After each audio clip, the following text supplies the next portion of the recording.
So Grandma passed away. On November 1st, 1979, Okay. I believe it was. Okay. I believe it was. Wow. You were with her. She had been complaining all day of having a really severe headache. Mm-hmm. Now, we knew that Grandma was prone to exaggerating when she got sick. Mm-hmm. She was a very nervous person. Mm-hmm. And But it was a good nervous. It was a good nervous, and I've been told that it came out of, she had a third child who was born dead. I didn't know that. Yeah, a girl. I didn't know that. And I forget whether it was before your father, Alfred, or after. Wow. But after that, she became a very nervous person. So Worrying. Huh? Worrying. Yeah. Yeah. Very worrying and just nervous about certain things, which is not unusual. Women who've lost a child. Sure, sure. But yeah, she complained all that day, November 1st, of having a headache. And my father was working at the time. He had his banquet hall restaurant, the Marquis Rouge in Malden. Yeah.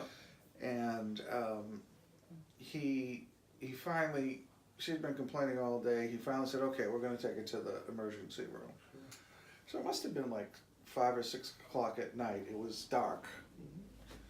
Mm-hmm. He called me up. I was home alone. And he called me up and said, "Go across the street, help your grandmother down the stairs," because they lived on the 3rd floor at 143 Hancock. And so I helped Pop bring her downstairs, and we got her in the back seat of our station wagon with me. And on the way to the hospital, something happened to her. And I think that's when she had the first stroke.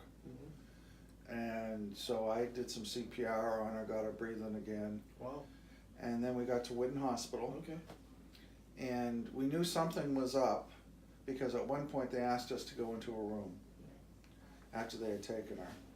And so it was you, it was Uncle Sal, and Poppy. And Pop. Yeah. And Pop sat down. It was a small little room. And the doctor came in and told us that she had passed away and had a massive stroke.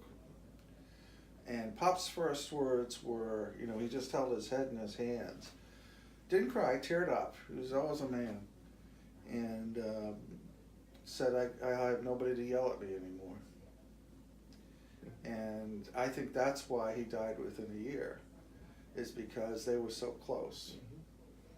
And, they really depended on each other. And most men die, if their wife dies and they've had a decent marriage, die within a year or two of their wife going. It's the women who live long and get to enjoy stuff. But yeah, that was her death. And then 9 months later, he died in